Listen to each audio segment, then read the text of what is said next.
એક વખતની વાત છે. એકદા સુરજે પુત્રમ મંકમારોપ્ય લાલયન ઉત્તમમ નારુરુક્ષંતમ ધ્રુવમ રાજાભ્યનંદત.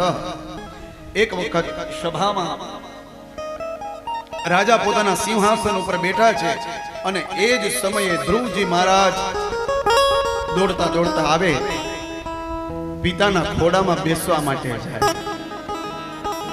હવે દીકરા એક હોય, બે હોય, ત્રણ હોય કે ચાર હોય, એ એના પિતાના ખોરામાં તો બેસવાના છે. ધ્રુવજી દોડે છે ખોરામાં બેસવા માટે, પણ એ સમયે જે સુરુચિ નામની અણમાતા હતી એને ધ્રુવજીનો હાથ પકડી લીધો. ધ્રુવજી કહે, કેમ મારો હાથ કેમ પકડો? મારે મારા પિતાના ખોરામાં બેસવું છે. ત્યારે સુરુચિ કહે છે કે તપસા રાજ્ય પુરુષમ તસ્યેવાનુગ્રહેણ મે ગર્ભે ત્વમ સાધી આત્માનમ યદિચ્છસી નૃપાસનમ. જો તારે તારા પિતાના ખોરામાં બેસવું હોય ને તો કાં તો તારે મારા ઉદરથી જન્મ લેવો પડે. ગર્ભે ત્વમ સાધી આત્માનમ, તું મારો દીકરો થઈને આવ તો તું એના ખોડામાં બેસી શક. અને કાં તપસા આરાધ્ય પુરુષમ, આ પુરુષનું એટલે કે પરમાત્માનું તું આરાધ્ય કર, એનું તપ કર. જો ભગવાન પ્રસન્ન થાય અને એ ભગવાનના આશીર્વાદ તને મળે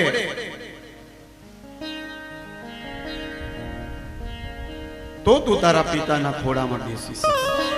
આવું ધ્રુવજી મહારાજને કહ્યું. હવે ધ્રુવજી મહારાજ તો સાવ નાનકડા, નાના બાળકને શું ખબર પડે. ધ્રુવજી મહારાજ ગયા એની માતા પાસે, સુનીતિ પાસે. સુનીતિ જઈને કહ્યું કે મારી બીજી માતા જે છે ને અણમાની સુરુચિ, એને આવું મને કહ્યું કે જો તારા પિતાના ખોડામાં બેસવું હોય ને તો મારા ઉદરથી જન્મ લે અને કાં પરમાત્માને પ્રસન્ન કર. એટલે સુનીતિને આવું વાત કરીને એટલે સુનીતિએ એમ કહ્યું કે બેટા એની વાત સાચી છે, તારે તારા પિતાના ખોરામાં બેસવું છે? તો કે હા. આ જન્મમાં જ બેસવું છે? બોલે હા.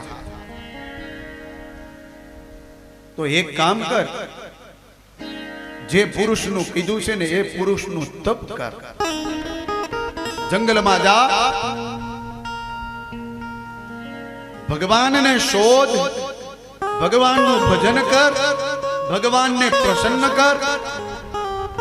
જો ભગવાન પ્રસન્ન તને થઈ જાય તો તને તારા પિતાના ખોડામાં બેસવા મળશે. આ સુનીતિ, સુનીતિ આવો જવાબ. ધ્રુવજી મહારાજે સુનીતિના આશીર્વાદ લીધા, સુરુચિના પણ આશીર્વાદ લીધા અને કહે છે કે હું પરમાત્માને શોધવા જાઉં છું, એના આશીર્વાદ લેવા જાઉં છું. મહેલનો ત્યાગ કરી એક માના વચન ખાતર આજે એ ધ્રુવજી મહારાજ ઘરની બહાર નીકળી ગયા છે.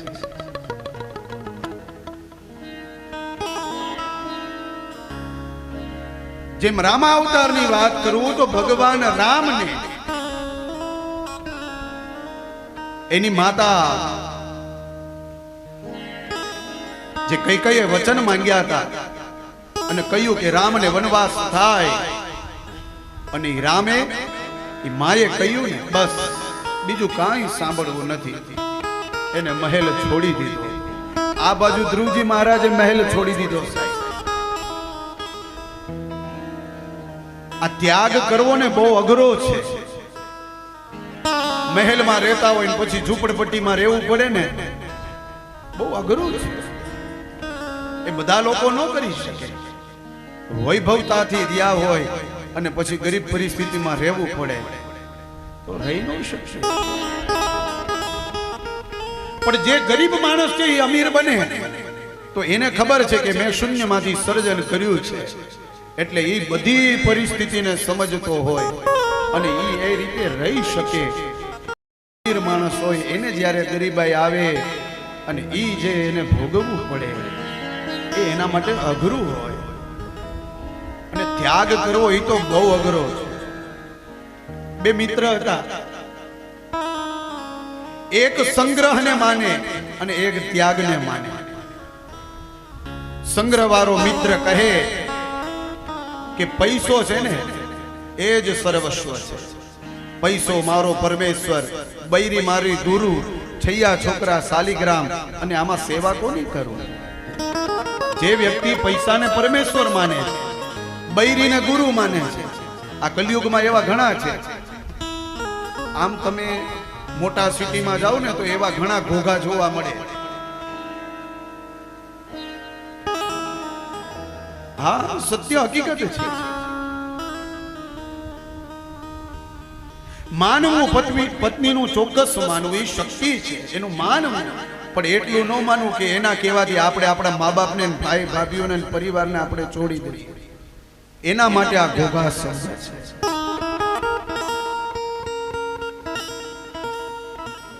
તો પૈસો મારો પરમેશ્વર, બૈરી મારી ગુરુ, છૈયા છોકરા તો કે શાલિગ્રામ. હવે આ બધું ઘરમાં છે તો આમાં સેવા કોની કરવું? સેવા કરવાનો સમય નહીં. તો એક સંગ્રહને માને છે, એક ત્યાગને માને છે. ત્યાગ કરવા વાળો મિત્ર કહે છે પૈસો મોટો નથી, ત્યાગ મોટો છે. બંને જણા ત્યાંથી નીકળે છે, નદીના કિનારે આવે. બંનેને આ પારથી પેલી પાર જવું છે.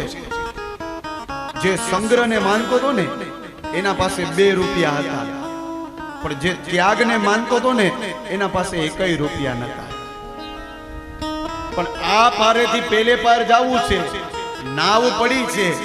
નાવ વાળો એક જણાનો 1 રૂપિયો લે છે. જેના પાસે પૈસો નથી એ વિચાર કરે છે હવે મારે આ પારથી પેલી પાર કેમ જાવું?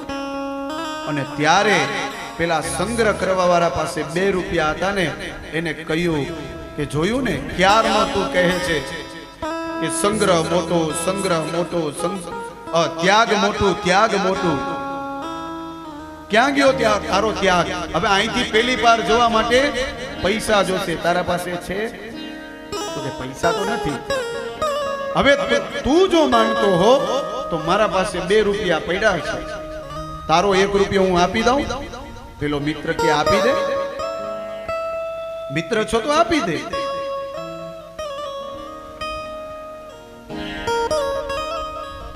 નાવમાં બેઠા, નાવ આગળ ચાલી, ધીરે ધીરે ધીરે નદીમાં પહોંચી, થોડી આગળ ગઈ. અને ત્યારે જેને રૂપિયા આપ્યા છે ને એ પેલાને કીધે રાખે છે. જોયું ને તું કહેતો તો, જોયું ને તું કહેતો તો ત્યાગ મોટો, ત્યાગ મોટો. આ પૈસા હોય ને તો જ બધું થાય. પેલો બિચારો સાંભળે રાખે છે, કઈ જવાબ નથી દેતો. પણ જેવા નાવના કિનારે, નદીના કિનારે આવ્યા, નાવ ઊભી રાખી અને એમાંથી નીચે ઉતરાને પેલા 2 રૂપિયા આપી દીધા. ફરી પાછો પેલો બોલ્યો, રૂપિયા દેવા વાળો જોયું ને, સંગ્રહ હતો એ મોટો, મારા પાસે 2 પડ્યા હતા તો મેં તારો રૂપિયો આપ્યો. અને ત્યારે પેલા એ જવાબ આપ્યો, નહીં, સંગ્રહ મોટો નહીં, ત્યાગ મોટો છે. પેલો કે હજી તું માનતો નથી, આ તારા રૂપિયા મેં દીધા? બોલે એટલે જ કહું છું. કેમ? બોલે તારા પાસે 2 રૂપિયા હતા અને તે મારો રૂપિયો આપ્યો, એ રૂપિયાનો તે ત્યાગ કર્યો ને એટલે આપણે આ પારથી પેલે પાર પહોંચ્યા. એટલે ત્યાગ મોટો છે, સંગ્રહ મોટો નથી.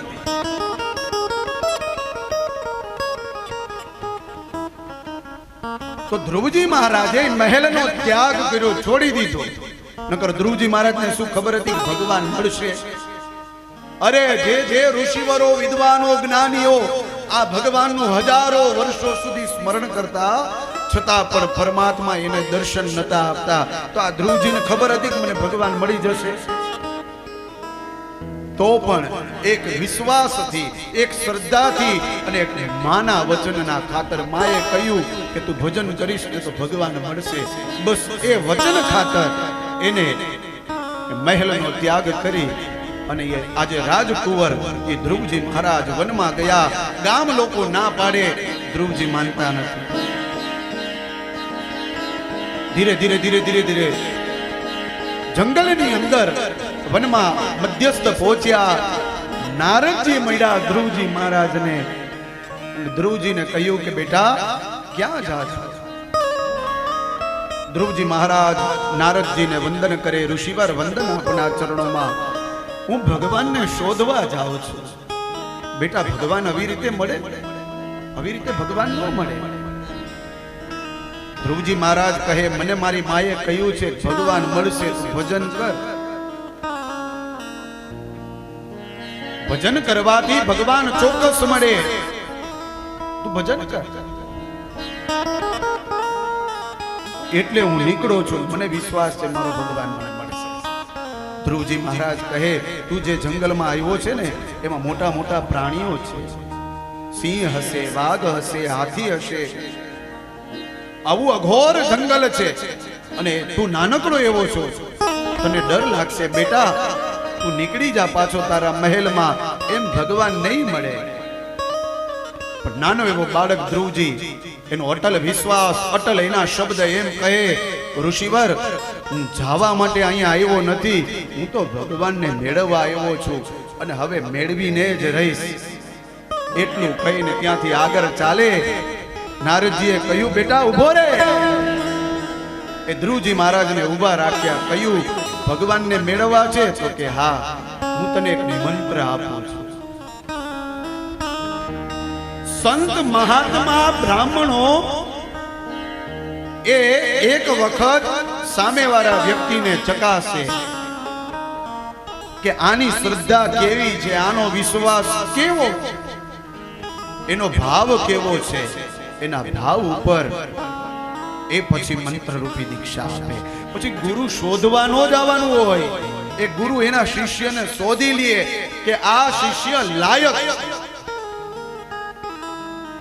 નારદજીએ શોધી લીધું કે આ ધ્રુવ છે ને એ લાયક છે, એટલા માટે મંત્ર રૂપી દીક્ષા આજે નારદજી આપે છે.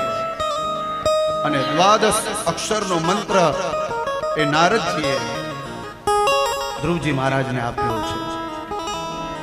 ઓમ નમો ભગવતે વાસુદેવાય.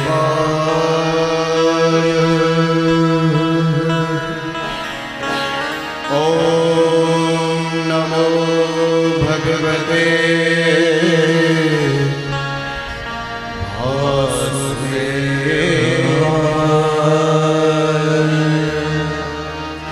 મંત્રેણાનેન દેવસ્ય પૂર્યાત્રવ્યમણીદા સપર્યામિ વિધે દ્રવ્યે દેશકાલ વિભાગમે.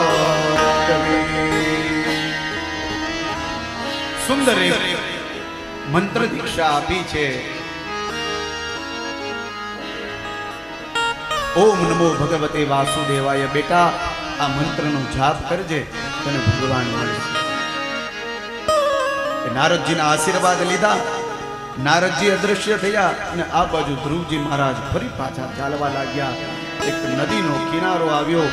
ધ્રુવજી મહારાજે એમાં સ્નાન કર્યું, લંગોટ વાળી છે, આસન લગાવ્યું છે અને ધ્રુવજી મહારાજ આજે બેસી ગયા છે ભગવાનને મેળવવા માટે. અને એમાં પણ ગુરુ મંત્ર મળી ગયો. ઓમ નમો ભગવતે વાસુદેવાય. ઓમ નમો ભગવતે વાસુદેવાય. ઓમ નમો ભગવતે વાસુદેવાય. ઓમ નમો ભગવતે વાસુદેવાય. સતત આ મંત્રનો જાપ ચાલુ છે અને આના ધીરે ધીરે ધીરે ધીરે ધીરે ધીરે બ્રહ્મલોક સુધી પહોંચવા લાગ્યો છે. નાનો એવો બાળક, 5 વર્ષનો બાળક, આજે ધ્રુવજી મહારાજ એ પરમાત્માને મેળવવા માટે ઓમ નમો ભગવતે ભગવતે વાસુદેવાય વાસુદેવ 1 મહિના સુધી જપ કર્યા છે. ત્યાર પછી એક એને નિયમ લીધો. કેવો નિયમ? ત્રિરાત્રાંતે કપિત થ બદરાશન આત્મવૃત્યાનુસારેણ માસમ નિન્યેરચયમ હરિ. 1 મહિનાનો પહેલો નિયમ. ઊભું થવાનું ક્યારે થવાનું? બોલે 3 રાત્રિ પૂરી થાય ને પછી ઊભું થવાનું. ઊભું થઈ ફળ ખાવાના. ફળ ખાઈ સ્નાન કરી ફરી પાછું તપમાં બેસી જવાનું. 1 મહિના સુધી આવી રીતે તપ કર્યું. તપનો પ્રભાવ ધીરે ધીરે વધવા લાગ્યો. બીજા મહિનાથી બીજો નિયમ લીધો. દ્વિતીયમ ચ તથા માસમ ષષ્ઠે અર્ભકો દિને તૃપપર્ણાદિભિ શીર્ણે કૃતન્નો વ્યર્થજપ્રિયમ. બીજા મહિનાથી એવો નિયમ લીધો. 6 દિવસે ઊભા થાય, ફળ ખાવાનું બંધ કર્યું અને જે પાન હોય વૃક્ષની અંદર એ પાન ખાય, પાણી પીવે, સ્નાન કરે, ફરી પાછા તપમાં બેસે. ત્રીજા મહિનાથી ફરી પાછો અલગ નિયમ લીધો. તૃતીયમ ચાનયન માસમ નવમે હની અભક્ષ ઉત્તમ શ્લોક મુપાધા વત્સમાધિનઃ. ત્રીજા મહિનાથી એવો નિયમ લીધો. 9 દિવસે ઊભા થાય અને ઊભા થાય પછી બીજું કાંઈ ખાવાનું નહીં, ફળ પણ નહીં, પાન પણ નહીં, તો બોલે શ્લોક બોલતા ને એનું રસપાન કરતા. ચોથો મહિનો પ્રારંભ થયો. ચોથા મહિને એનાથી અઘરું તપ કર્યું. ચતુર્થમ અપિવે માસમ દ્વાદશે હની વાયુ ભક્ષો જીત શ્વાસો ધ્યાયયંદે સ્વમધાર્ય. ચોથા મહિને એનાથી અઘરો નિયમ. 12 દિવસે ઊભા થાય અને માત્ર વાયુ ભક્ષણ, હવાનું પાન કરે. વિચાર કરો કે આ 5 વર્ષના ધ્રુવજી મહારાજે કેટલું અદ્ભુત વ્રત કર્યું છે આ ભગવાનને મેળવવા માટે. પંચમાએ માસ્યનું પ્રાપ્તે જીતસ્વાસો નૃપાત્મજઃ ધ્યાયન બ્રહ્મપદેકેન તસ્થો સ્થાણો રિવાચલઃ. 5મા મહિને અઘરો નિયમ લીધો. આસન ઉપર ઊભા થઈ ગયા. અંગૂઠા ઉપર આખું શરીર સ્થિર કર્યું છે. શરીરને સ્થિર કરી મંત્ર જાપ ચાલુ છે. શ્વાસને જીતી લીધો છે. શ્વાસ લેતા નથી, શ્વાસને જીતી લીધો આ ધ્રુવજી મહારાજે. અને હવે બન્યું એવું ધ્યાયન બ્રહ્મપદેકેન તસ્થો સ્થાણો રિવાચલ. આખું બ્રહ્માંડ ધ્રુજવા લાગ્યું. આવું કઠોર તપ કર્યું છે. આખું બ્રહ્માંડ ધ્રુજવા લાગ્યું. અને ત્યારે નારાયણ બધા દેવતાઓને બોલાવ્યા. બ્રહ્માદિક દેવતાઓ નારાયણ પાસે આવ્યા અને કહ્યું કે આવું વ્રત કોણ કરે છે, શું કામ કરે છે? બ્રહ્માજીએ કહ્યું, પ્રભુ તમે જ્યાં સુધી દર્શન નહીં આપો ને ત્યાં સુધી પેલો ધ્રુવ નામનો નાનો બાળક છે, એક જ એની ઈચ્છા છે તમારા દર્શન કરવા છે. અને તમે એને દર્શન આપશો તો એના પિતાના ઘોડામાં બેસી શકશે. એ આશાએ એને તમારું વ્રત કર્યું છે. બ્રહ્માંડ આખું ધ્રુજે. દેવતાઓ નારાયણના શરણે આવ્યા. મા વૈષ્ણવ બાલં તપસો દુરત્યા નિવર્તયિષ્યે પ્રતિયાત સ્વધમામ યતો હિ પ્રાણ નિરોધ આસી દોત્તાન પાદીર મય સંગતાત્મા. આ ઉત્તાનપાદનો દીકરો આ ધ્રુવજી આવું કઠોર વ્રત કરે છે. હે પ્રભુ આપ દર્શન આપો, આપ દર્શન આપો, આપ દર્શન આપો. અને ત્યારે ભગવાને પોતાના ચતુર્ભુજ સ્વરૂપના દર્શન એ ધ્રુવજી મહારાજના હૃદય કમળમાં દર્શન કરાવ્યા છે. ભગવાનને એમ થયું હૃદય કમળમાં દર્શન કરાવું ને એટલે એનું તપ બંધ કરી દેશે. પણ ધ્રુવજી મહારાજે હૃદય કમળમાં ભગવાનના દર્શન કર્યા.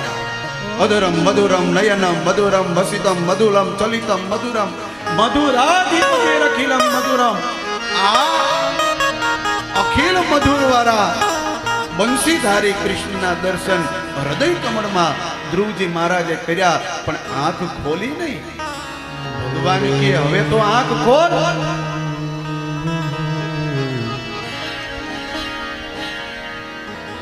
ધ્રુવજી મહારાજ આંખ નથી ખોલતા. ત્યારે ભગવાન પ્રત્યક્ષ રૂપે એ ધ્રુવજી મહારાજની સામે ચતુર્ભુજ સ્વરૂપે આવ્યા છે. રાહ જોવે ધ્રુવ હમણાં આંખ ખોલે, હમણાં આંખ ખોલે, હમણાં આંખ ખોલે. ધ્રુવજી મહારાજે આંખ ન ખોલી, કારણ કે હૃદય કમળમાં ભગવાનના દર્શન થાય છે. આવા સરસ દર્શન મૂકીને આંખ ખોલાય? આંખ ખોલતા નથી. અને ત્યારે ભગવાને જે હૃદય કમળમાં દર્શન આપ્યા હતા ને એ દર્શનને હટાવી લીધા. જેવા દર્શન હટાવ્યા ધ્રુવજી મહારાજની આંખ ખુલી અને ચતુર્ભુજ સ્વરૂપે નારાયણના દર્શન આજે ધ્રુવજી મહારાજને થયા છે. બોલીએ શ્રી કૃષ્ણ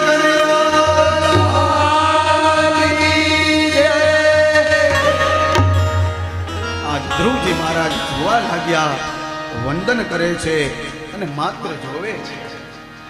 નાનો એવો બાળક છે, ભગવાનની સ્તુતિ કરવી છે, પણ એ 5 વર્ષના બાળકને શું આવડે? સ્તુતિ કરવી છે, નથી કરી શકશો. પણ ભગવાનને ખબર પડી ગઈ કે આ બાળકને સ્તુતિ કરવી છે. એટલે ભગવાને પોતાનો પાંચજન્ય શંખ હતો ને એ ધ્રુવજી મહારાજને સ્પર્શ કર્યો. અને જેવો પાંચજન્ય શંખ ધ્રુવજી મહારાજને સ્પર્શ થયો ને અને એ જ સમયે ધ્રુવજી મહારાજ એ નારાયણની સુંદર એવી સ્તુતિ કરે છે. 12 શ્લોકમાં અદ્ભુત સ્તુતિ છે. ધ્રુવ ઉવાચ યોનિત પ્રવિશ્ય મમ વાચમિમા પ્રસુપ્તા સંજીવયત્યખિલ શક્તિધર સ્વધામ અન્યાસ્ત હસ્તચરણ શ્રવણાત્મધારી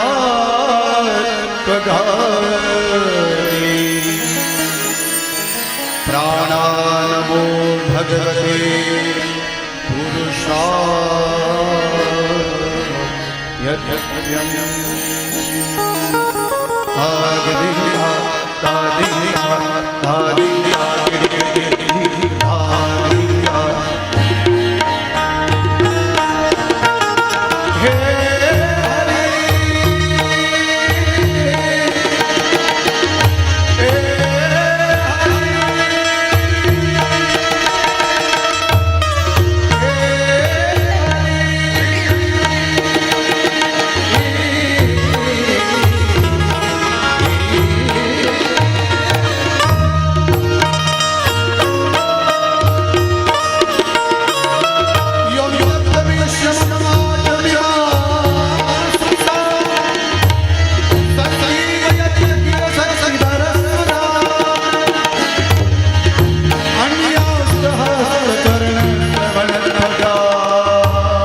બરાબર વ્યવસ્થિત બોલતા ન આવડતું હોય એને ભગવાનને પ્રસન્ન કર્યા છે અને એ ભગવાને પણ એના પર કૃપા કેવી કરી સુંદર એક શ્લોકો બોલે છે ભક્તિમ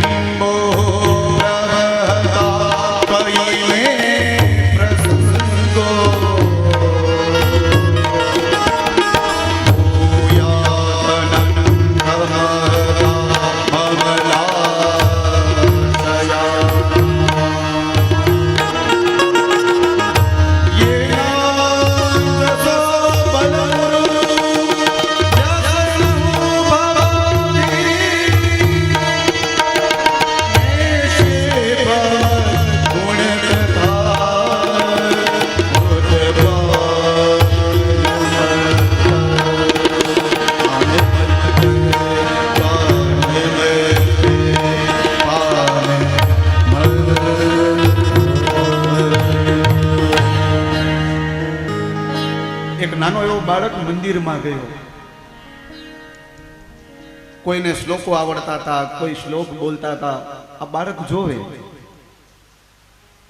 કોઈને સુક્ત આવડતા હતા સુક્ત બોલે કોઈને મંત્ર આવડતા હતા મંત્ર બોલે આ બાળક જોવે મનમાં વિચાર કરે આ બધાને બધું આવડે છે મને કઈ આવડતું નથી મારે શું કરવું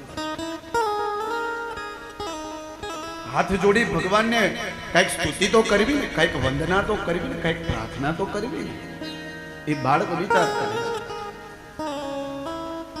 પણ ભગવાનના દરબારમાં જઈને તમે હાથ જોડીને કોઈ પણ તમે વિચાર કરો ને એટલે ભગવાન તમને એમાં સહાય કરે એટલે ત્યારે ને ત્યારે એ બાળકને વિચાર આવ્યો કે મને ભલે ને પ્રાર્થના ન આવડતી હોય પણ પ્રાર્થના બને કેમાંથી બોલે શબ્દમાંથી બને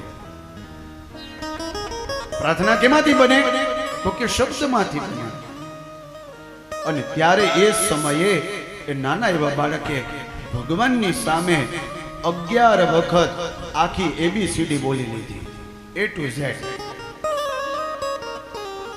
પેલા પૂજારીએ કહ્યું બાળક બેટા આ તું આખી એબીસીડી બોલે છો તો એબીસીડી થી ભગવાન થોડા સમજે આ કેવી પ્રાર્થના છે અને ત્યારે એ નાના એવા બાળકે કહ્યું કે ભૂદેવ મને પ્રાર્થના આવડતી નથી પણ મને એટલી ખબર પડે છે કે આ A to Z જે શબ્દ છે ને એ શબ્દમાંથી જ પ્રાર્થના બને છે એટલે ભગવાનને કીધું કે આખી એબીસીડી તારા પાસે બોલું છું એમાંથી તને જેવી પ્રાર્થના ગમે ને એવી તું બનાવીને સાંભળી લેજે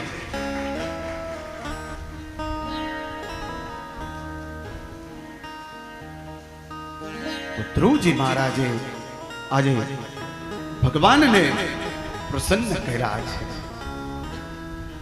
અને પ્રસન્ન કેવી રીતે થાય બોલે ભજનથી થાય એક ભજનથી થાય અને એક ભોજનથી થાય